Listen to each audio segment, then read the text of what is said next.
Boa noite. Boa noite. Após pressão do PT, José Eduardo Cardoso deixa o Ministério da Justiça. Para a base do governo, a mudança é normal. A oposição se diz preocupada. Defesa diz que Lula e Marisa não irão comparecer para depor no Ministério Público sobre o triplex em Guarujá. Lava Jato apura se ex-presidente recebeu benefícios durante o mandato. Ministro do STF nega a Dirceu perdão de pena no mensalão petista. Após 8 semanas de alta, mercado financeiro revê para baixo a previsão de inflação.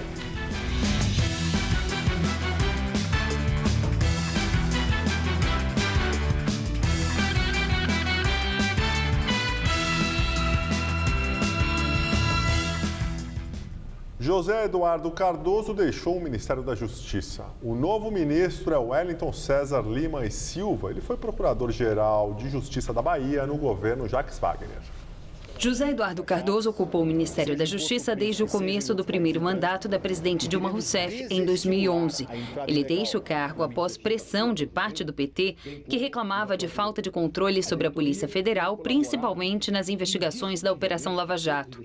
A saída dele coincide com o pedido de impeachment de Dilma no Congresso Nacional e com as investigações nas contas da campanha da presidente no Tribunal Superior Eleitoral. Cardoso vai assumir a Advocacia-Geral da União no lugar de Luiz Inácio Adams, que deixa o governo.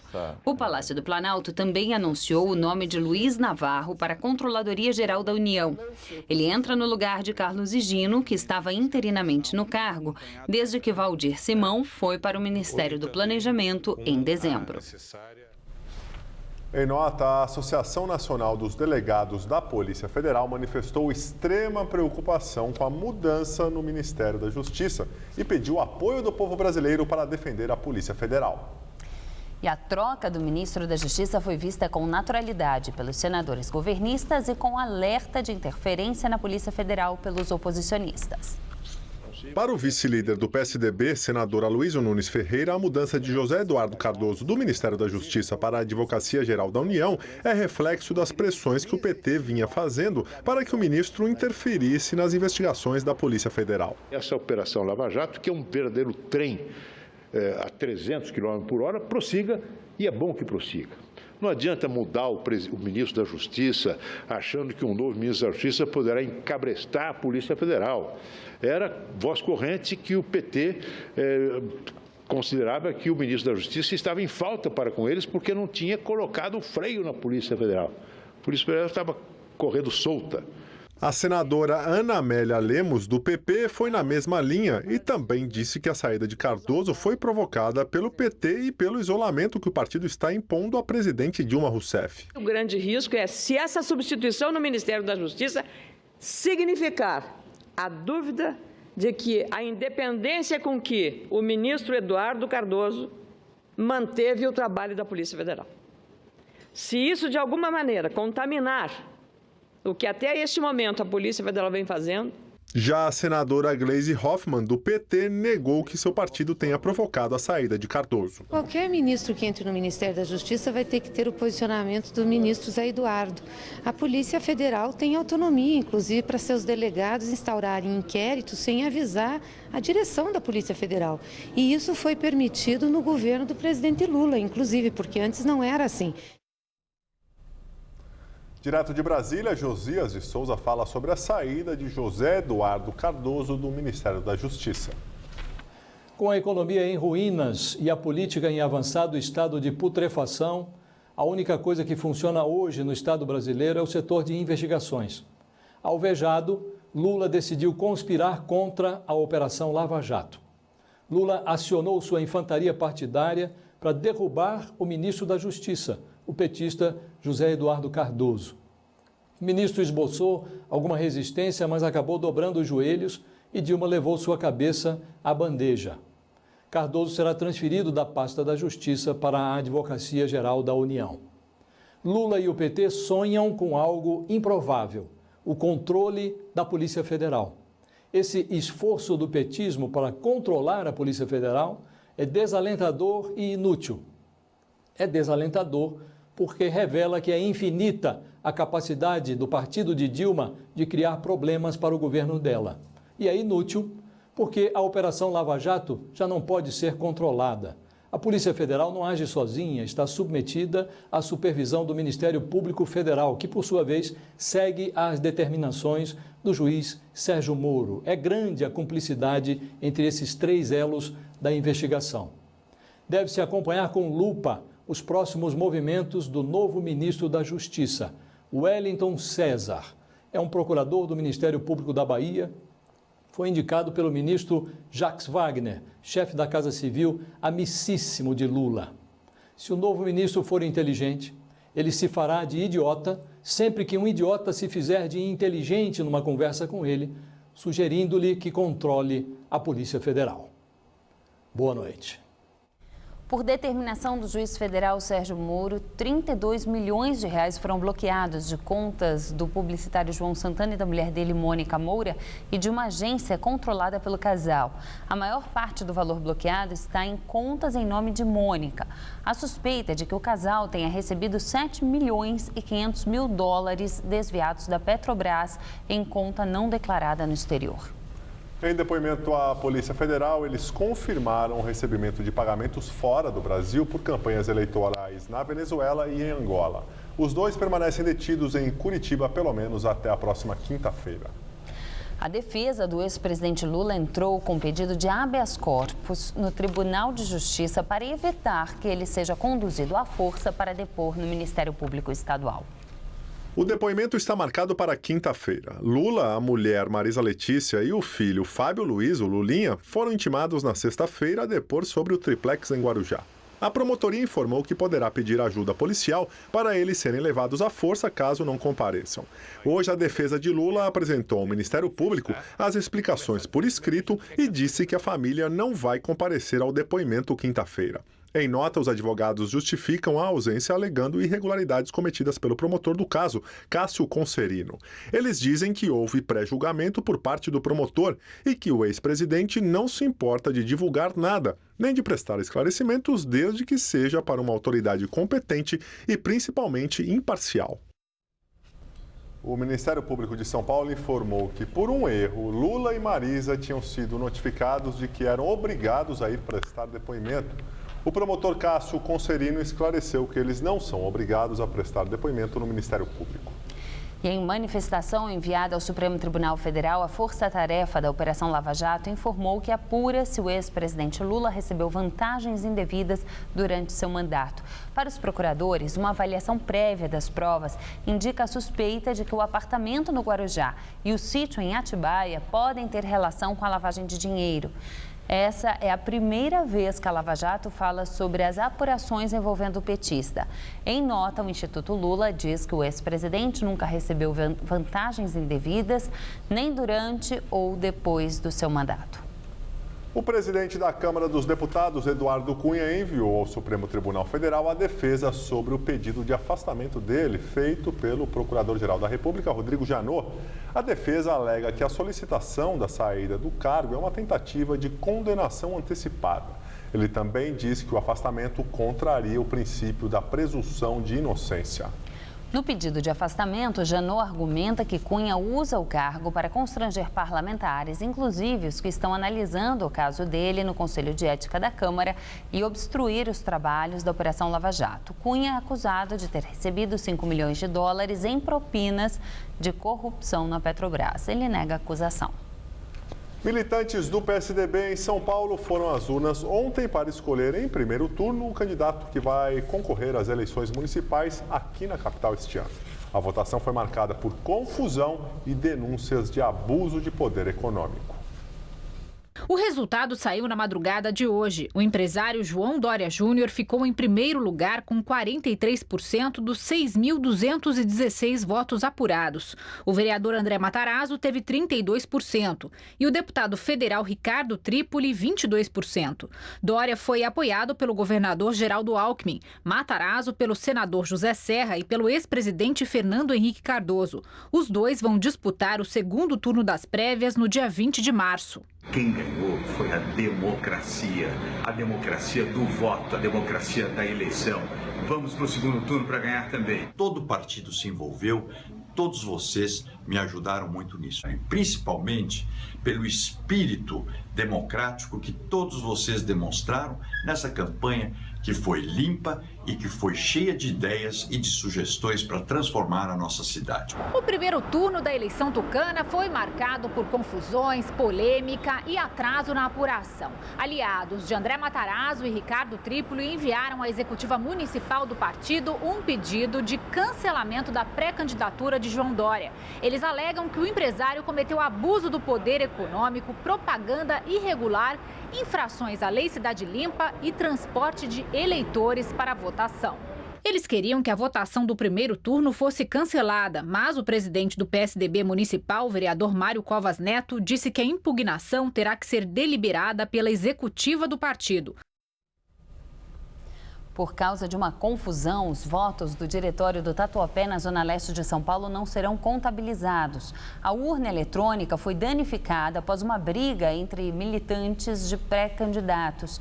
A polícia militar foi acionada para conter o tumulto que teria acontecido entre apoiadores do deputado federal Ricardo Trípoli e do empresário João Dória.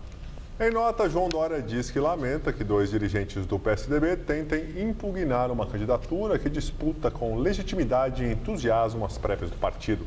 Segundo ele, a eleição não se ganha no tapetão, se ganha no voto. O ministro Luiz Roberto Barroso, do Supremo Tribunal Federal, negou o pedido da defesa do ex-ministro da Casa Civil, José Dirceu, para perdoar o restante da pena definida no julgamento do mensalão petista. Na decisão, Barroso entendeu que Dirceu deve esperar a conclusão do processo no qual é investigado no Paraná para fazer um novo pedido. Dirceu está preso desde agosto do ano passado. O ex-ministro é réu em uma das ações penais oriundas da Operação Lava Jato. No mensalão, ele cumpriu 2 anos e 9 dias de prisão e, se não tivesse sido preso novamente, já teria direito a ter a pena extinta. E agora vamos ao comentário de política com Bob Fernandes. Num verso de Fora da Ordem, Caetano Veloso diz: aqui tudo parece que é ainda construção e já é ruína. Extrapolando a canção, muito parece fora da ordem e fora do tempo também. Lula, enfim, falou sobre acusações de ser dono de sítio em Atibaia e triplex no Guarujá. Disse não ser dono dos 2 imóveis. O sítio seria de Jacob Ittar, que com amigos o teria comprado para Lula utilizar quando deixasse a presidência. Gente da Odebrecht coordenou obras no sítio. Investigam Lula em busca de conexões na Lava Jato. Sábado, no Rio, para militantes, no aniversário do PT, Lula deixou claro, é briga de rua e também nas ruas. Sobre o triplex do Guarujá, atacou. Descobriram um triplex que não é meu. Inventaram a tal offshore, disseram que era dona do meu triplex. Como acredito em Deus, o que aconteceu 2 dias depois? Respondeu Lula. A tal offshore, que veio do Panamá para ser dona do meu triplex, é, na verdade, dona do triplex da Globo em Paraty e do helicóptero. Em meio à fritura e exposição de acarajés, Cardoso saltou para a Advocacia Geral da União. Deixou o Ministério da Justiça, que comanda a Polícia Federal. Polícia Federal que vai investigar Fernando Henrique Cardoso. Como, por quais conexões Miriam Dutra foi sustentada no exterior. Ainda política e polícia nas páginas da Folha. Convenção para a escolha do candidato do PSDB a prefeito de São Paulo. O MP investiga Luiz Sobral, ex-chefe de gabinete e aliado de Andréa Matarazzo, pré-candidato a prefeito.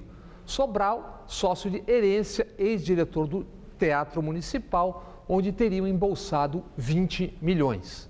Já o cabo eleitoral Celebridade apoia João Dória. Num grampo, Celebridade revela pagamentos que teria feito Dória para militantes do PSDB. Aspas, ninguém quer trampar de graça. Sair de casa para votar no Dória? Quem é Dória? João Dória, candidato de Alckmin, ganhou. Com o dominical briga de rua. Socos, tapas, pontapés, urna eletrônica quebrada. Goldman, ex-governador, e José Aníbal, tucanos, querem anular a eleição do PSDB. Muita coisa está fora da ordem. Boa noite. Após 8 semanas em alta, o mercado financeiro revê a previsão de inflação para baixo. De acordo com analistas financeiros ouvidos pelo Banco Central, o IPCA deve fechar 2016 em 7,57%. Na semana passada, a estimativa era de 7,62%. A previsão para o PIB é de uma retração maior que a prevista no boletim anterior. Agora o mercado acredita que o PIB vai encerrar o ano em menos 3,45%. E agora vamos ao comentário de economia com Denise Campos de Toledo. O movimento do mercado em fevereiro, com bolsa em alta e dólar em queda, não foi muito compatível com o atual cenário que temos aqui no exterior. No Brasil, só tivemos piora dos indicadores. Foi um mês em que o país sofreu 2 rebaixamentos da nota de avaliação de risco, um pela Standard & Poor's e outro pela Moody's. No exterior, aumentaram as preocupações com a desaceleração do crescimento da China e de outros países, com a menor eficácia das políticas de estímulo adotadas pelos bancos centrais, que estão mantendo os juros perto de zero, entre outras medidas. E o petróleo continuou rodando no patamar baixo. Tudo isso produziu muito sobe e desce no mercado. Mas o mercado financeiro acabou reagindo a fatores que podem estabelecer uma perspectiva melhor. Aqui, por exemplo, fez diferença o avanço das investigações da Lava Jato, relacionadas a irregularidades na campanha da presidente Dilma, reforçando a possibilidade de impeachment. O mercado teve uma reação eufórica à prisão do marqueteiro João Santana. No exterior, houve iniciativas como da Rússia e Arábia Saudita para segurar a produção e barrar a queda do petróleo. Os Estados Unidos deram uma parada na alta dos juros. Outros bancos centrais lançaram mais medidas de estímulo. Hoje mesmo, o Banco da China reduziu mais uma vez o compulsório dos bancos para liberar mais dinheiro para a economia. Isso ajudou muito na alta da Bovespa, mas a tendência ainda é incerta por todos esses problemas que eu citei que continuam presentes. O Brasil ainda está longe de uma solução para as crises. O investidor tem de tomar cuidado até com as aplicações que rendem juros. É certo que os juros pagos aqui estão entre os mais altos do mundo, só que a inflação também está nas alturas. A poupança, com um ganho de 0,6% no mês, apanhou feio de novo. A inflação de fevereiro deve ter ficado acima de 0,9%. Isso também reduz a margem de ganho de outras aplicações que ainda têm tributação. O investidor deve tentar fazer investimentos de prazo mais longo para pagar menos imposto. Nos fundos, é bom que a taxa de administração seja de, no máximo, 1,5%. Nos CDBs, LCIs ou LCAs, as letras de crédito imobiliário ou agrícola, é preciso brigar por um ganho maior. Nos CDBs, 100% do CDI, que é a taxa de referência dos bancos. Nas outras, LCI e LCA, que não têm imposto, um ganho bom está entre 90% a 95% do CDI. Os títulos do Tesouro estão com uma boa remuneração, igual para todos, mas é bom prestar atenção nas condições de resgate, principalmente nos que rendem inflação mais juros. O resgate antecipado pode implicar corte pesado do ganho. Juros elevados nem sempre são garantia de remuneração também elevada. Eu volto na quinta, até lá. A entrega da declaração do imposto de renda começa amanhã. Entre os que devem declarar estão as pessoas que receberam um pouco mais de R$28 mil em 2015. E quem recebeu rendimentos isentos, não tributáveis ou tributados exclusivamente na fonte acima de R$40 mil no ano passado. Os contribuintes terão quase 2 meses para entregar a declaração. O prazo termina em 29 de abril. Pesquisa Datafolha mostra que mais da metade dos brasileiros desaprova o direito de aborto para mulheres que tiveram Zika vírus na gestação. Segundo o levantamento, 58% disseram ser contra a interrupção da gestação para grávidas que tiveram o vírus e 32% afirmaram ser a favor. A opção de abortar em situações em que é comprovada a microcefalia durante a gravidez foi aprovada apenas por 39%, enquanto 51% se posicionaram contra. A rejeição à hipótese de aborto é maior entre mulheres e quase metade das que disseram ter planejado uma gravidez recentemente alegaram ter desistido com medo da doença.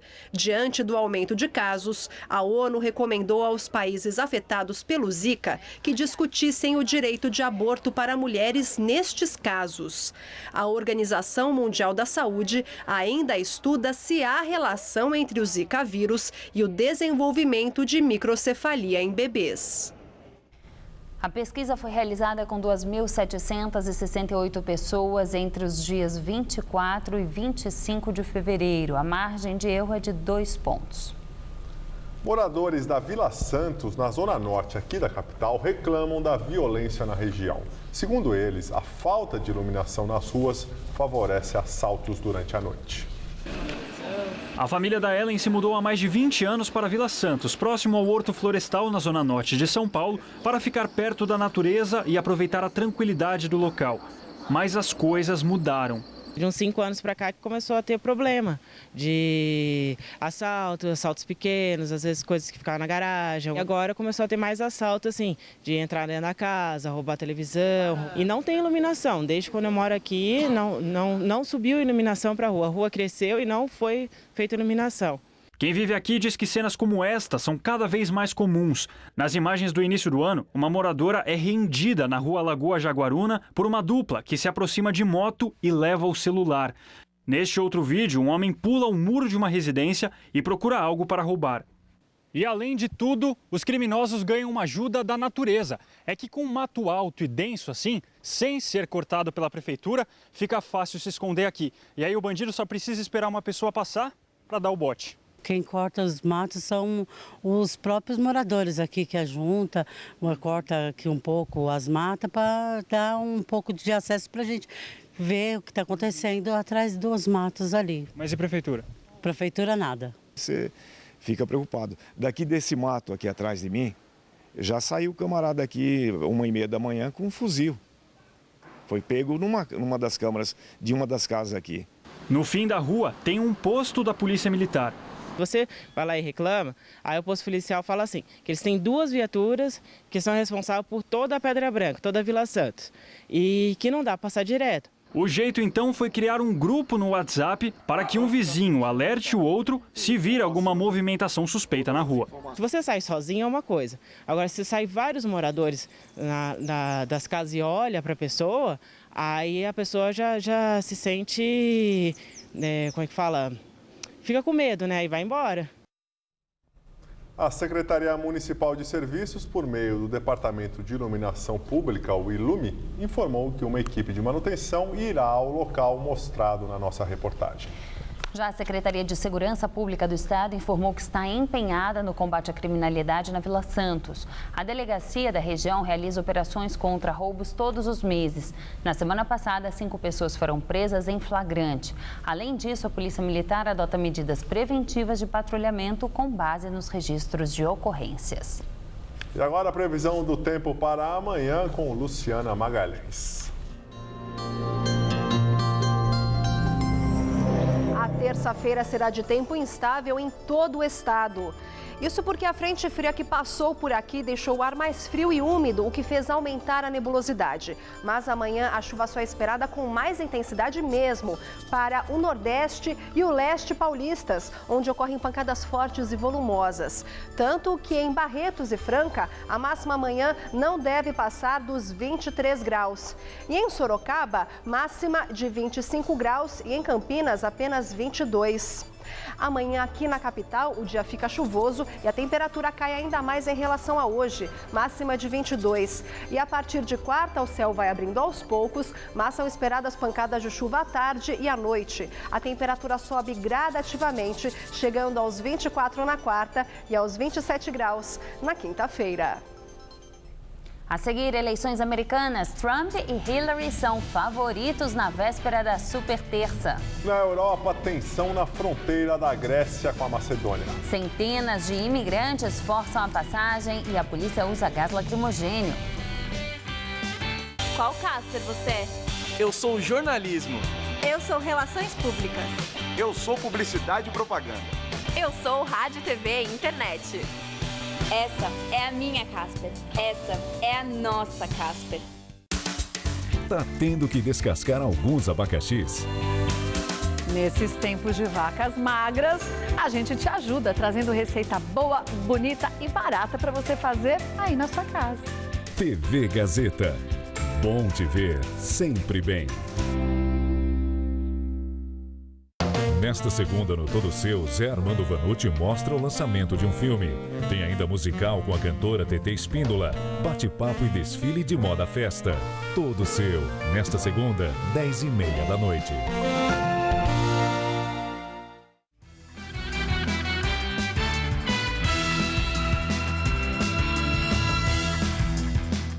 Tensão na fronteira da Grécia com a Macedônia. Centenas de imigrantes forçam a passagem e a polícia usa gás lacrimogênio. Mais de 7 mil pessoas estavam retidas na fronteira porque vários países, como a Macedônia, impuseram restrições sobre o número de refugiados que podem entrar em seus territórios. Um grupo formado principalmente por iraquianos e sírios derrubou parte da cerca de arame farpado. A polícia reagiu com gás lacrimogêneo. Na França, a polícia começou a desmontar parte do acampamento de refugiados de Calais, conhecido como a Selva, que fica perto da entrada do Eurotúnel, a passagem para a Inglaterra. Dezenas de imigrantes e ativistas jogaram pedras nos policiais, que também usaram gás lacrimogêneo. 3 abrigos foram incendiados. 11 estados americanos realizam amanhã as votações para escolher os candidatos à presidência dos partidos republicano e democrata. A chamada Super Terça não deve trazer surpresas. Pelo Partido Republicano, a pesquisa da rede CNN indica que o magnata Donald Trump vai receber quase a metade dos votos dos eleitores registrados, em larga vantagem sobre os concorrentes, os senadores Ted Cruz, do Texas, e Marco Rubio, da Flórida. Entre os democratas, Hillary Clinton tem a maioria dos votos dos negros em estados como a Geórgia e o Tennessee. A pesquisa mostra que ela deve receber 55% dos votos na disputa com o senador Bernie Sanders. A edição das 10 do Jornal da Gazeta termina aqui. Boa noite. Fique agora com Rony Von no Tudo Seu. Uma ótima noite para você e até amanhã.